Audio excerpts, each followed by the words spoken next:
welcome for tuning in to the one, the only, the exclusive content brought to you here, the X from the Blueprint, DML, all Madden stuff brought to you here, and only show that brings it to you live. That's right, we are live here. Now, I bring to you the one, the only, my co-host, Eggs and Freaking Bacon 2003. What's up, Eggs? What's up, Ben? All right, so let's just get right into it. I mean, we're back. You're back. We're both back into the Blueprint, and we're gonna make a splash. Not just a splash in the league, but a splash all around. Because we're going to be talking about the one, the only, high stakes.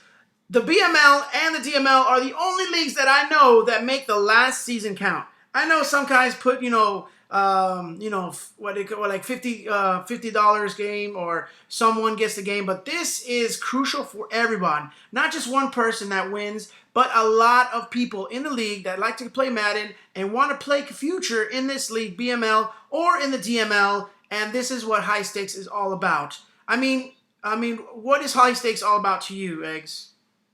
It's all about getting the team for next year, man. I mean, this is what you've been working all Madden for, and you really want to get a good team next year. That is right. Sorry about guys. I had technical difficulties. I forgot to transfer it over. But now we are here, and I'm telling you guys right now that high stakes is huge, because high stakes lets you pick the next team for next Madden. And if you want that team, that's your favorite team, like my favorite team is the Seahawks, or if you just want the best team available, this is what you have to do. Now, what do you have to do, Eggs?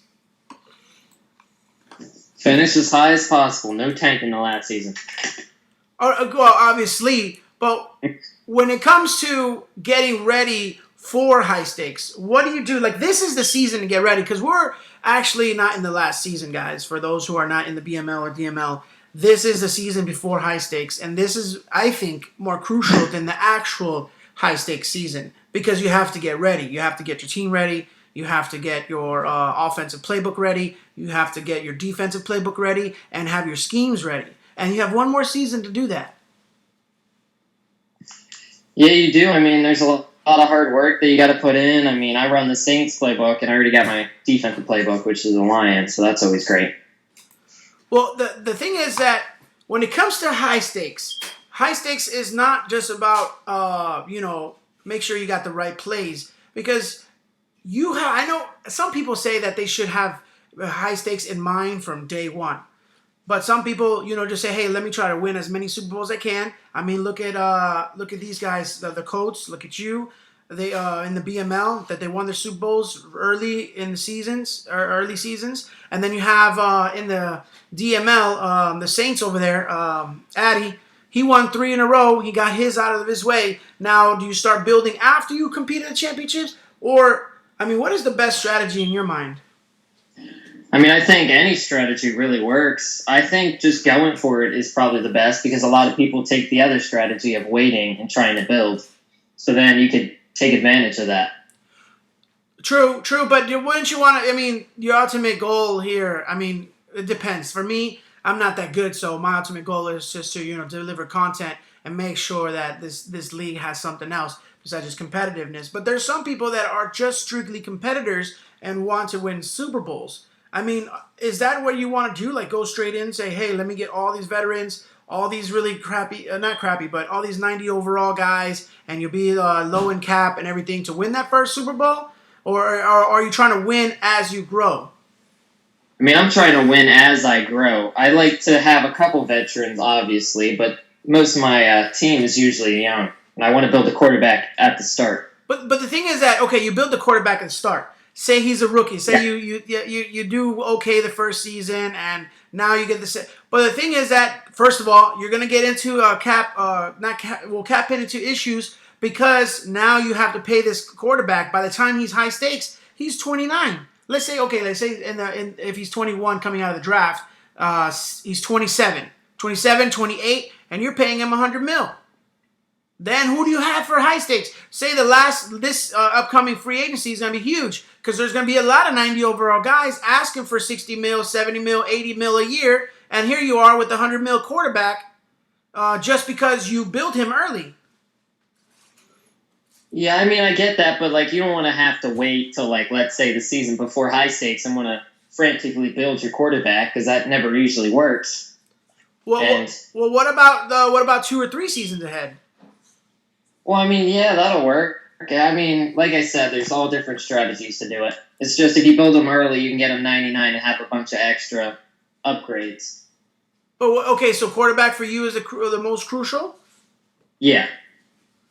Okay, so say obviously you're an offensive-minded guy.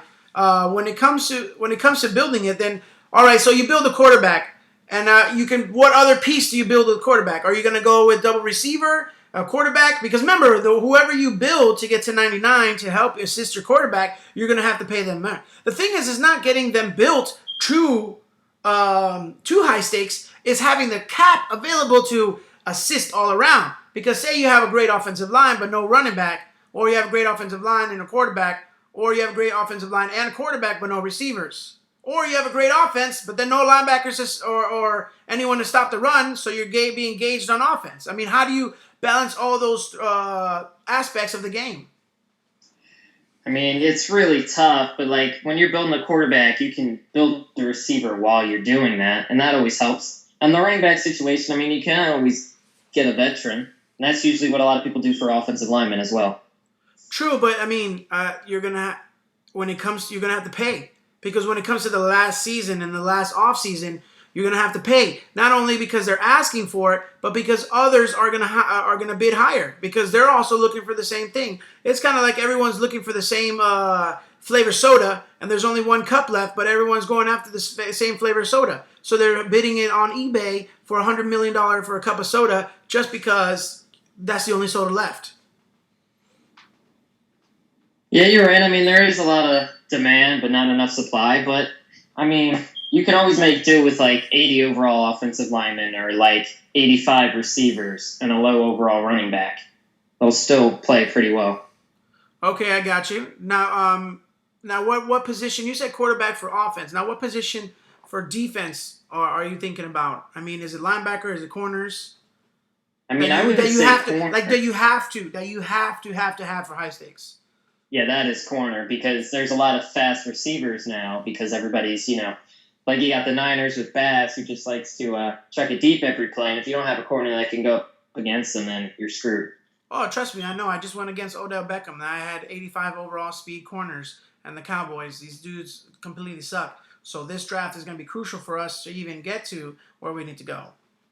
I mean, when it comes to corners, the thing is though, even with great corners, you don't user the corner. So are you still using a 50 overall linebacker? Say that again. I'm sorry. Well, I'm just saying you got your 90 overall corners, but then are you running with the 50 overall linebacker? Or let's say 75 No, I mean, overall? I usually get a veteran for linebacker. Yeah, but most veterans are going to be, 83 speed, 84 speed? Yeah, 83 or 84 is pretty good for the linebacker.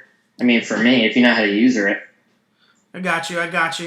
Well, I'm just saying because a lot of guys like the 87 speed, 80, 88, 89, because they can catch up to, the drags and the slants. And also you want to have them tall and jumping. I mean, I already know what everyone likes when it comes to linebackers. You're not going to pick a 5'11", 79 speed linebacker with 82 jump.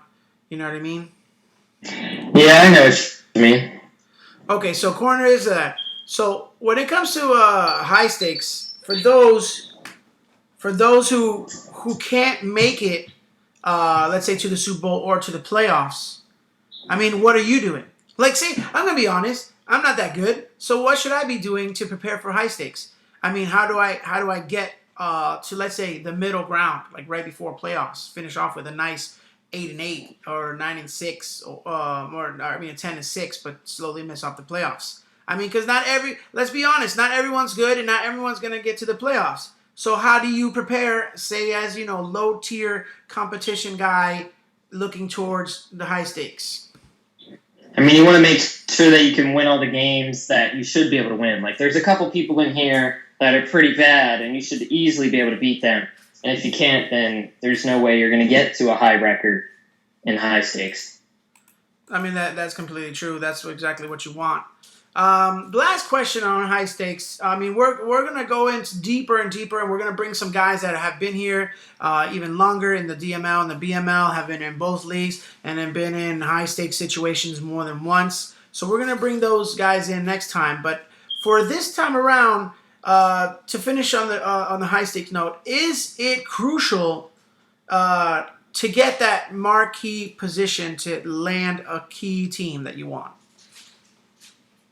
Yeah, it is so important, man. I mean, like, let's say you have your heart set on playing as the Eagles. I know there's a couple of Eagle fans in our league. You're not an Eagle fan, so you don't have to worry about that.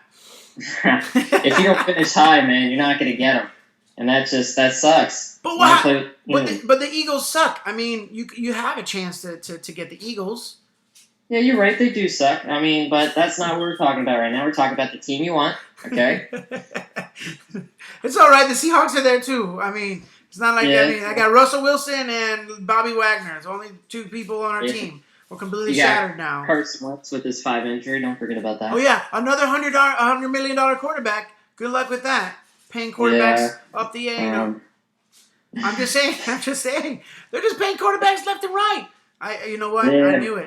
If I wasn't 5'11", my heart's work would have been being a quarterback. Even a backup freaking quarterback getting paid what, $9-10 mil a year just to be a back. No, actually, maybe not 10 mil. Let's say 3 to 5 mil a year. Just being on the bench and waiting for Aaron Rodgers to die or Tom Brady to fucking retire or something. I mean, you could always be like Joe Flacco and start and just check it down to your tight ends if you play. That way, great percentage. You have a great percentage. You know what? I hope. You know what? I'm pretty good with my percentages. Even though I got a lot of interceptions last game, my percentage when it actually completed versus incomplete was high. I hope Madden takes a part next in Madden 20, which we'll talk about in the next episode. You know, has a little bit more. You know, if you have say 10 for 10, can I get some boost? I mean, like in 2K, when you shoot 3 3-pointers, you get some VC or something in practice. Can I finally get that? Can I get some XP for having great great percentage when it comes to my incompletion ratio? Or if I have a good touchdown to incomplete ratio? Why does it always have to be about touchdowns and yardage? Because yardage, you get way more XP, and touchdowns, you get a lot of XP as well. Which is fine, but can a brother that doesn't score, that only scores 7 points a game, get some XP just because he has 100%? Let's say not 100, but 95% completion rate. Come on, you gotta help us out too. You're only scoring 7 points, and you have a 95% completion rate. There's something wrong. Well, I mean, obviously we're checking down like Joe Flacco, so not everyone can score 50 points, 72 points. Mr. Fucking Rich. Yeah, I mean, well, the people that score 70 points have a disease, I like to call it. It's called small peen disease, right? They got to make up for their small peen in real life. And so they just keep pounding on the points because their peens are small. Small peen high scores. Gotcha. Now I understand. Now I know. Now I know. I did not know that. We just learned something new on this show. Okay. Yeah, I got to pee, man. You're welcome. All right, guys, that's it. Thanks, Eggs, for coming on. Appreciate you being the host once again. All right, thank you for having me. No problem, man. Okay, so guys, ladies and gentlemen, this has been The X. We will bring you some more content, and we will bring you some more high stakes. Let's talk about high stakes. We're going to be talking about, what team to choose if you were number one. Or, I know the roster's not out yet, but we're going to still talk about it because it's fun to talk about. Let's just be honest. Everyone knows that everyone wants the Browns just because they're looking like they're going to be stacked. We don't know the roster. We don't know the overalls, but let's just talk about it. We'll bring in some guys that are veterans about high stakes. We'll bring in some guys that will be able to tell us, hey, this is what you kind of need to do. For those that are still new to this league, they will kind of, help you guys out. Well, appreciate your time. Thank you, and we out. Peace!